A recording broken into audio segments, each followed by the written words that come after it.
Hey guys, Dr. Kyle Booth here at Elevate Sports Performance and Chiropractic, and today we're going to be talking a little bit about what it means to have good connection to the ground via our foot.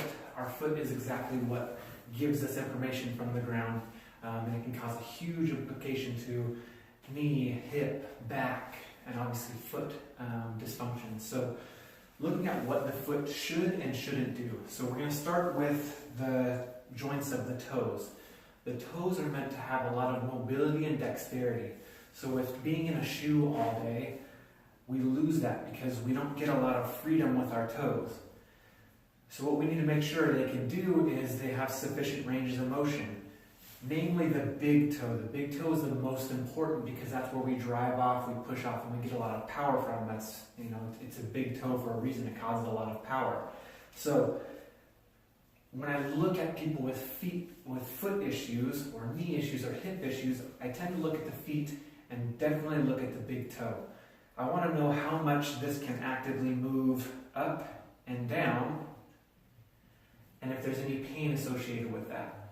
If I see big variations in the toe being straight or being turned in or out, that commonly comes from when we lose mobility of that big toe and we start changing our gait to accommodate that. So most of the time, when we step, we go right over the front portion of the foot. When we start losing the mobility of our big toe, we can't extend it. We have to cheat. We have to cheat it somehow. So we're going to roll over the side of our foot so that we don't have to go through great toe extension. So things to do to mitigate that, or at least try to work on some of that stuff. It's called toe yoga, that's what we call it here. We go fingers in between all of our toes, like so. And then we put the tips of our fingers at the joints that we want to move. And then we start easily going into extension of the toes and flexion of the toes. We're not pushing through pain here. We just want to make sure that we're greasing a little bit of movement into those toes so they get used to it again. Also, we're going to work on strengthening the toes. So squishing down with the toes. So if this is my hand and these are my toes, I'm going in between and then I'm trying to actively squish down and squeeze my fingers so that I'm using some of the muscles in my toes that don't usually get worked, especially because they've been in shoes.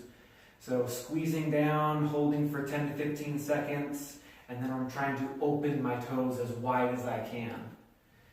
A good thing to assess as well is just looking at, when you put your foot on the ground, see how wide you can get your toes.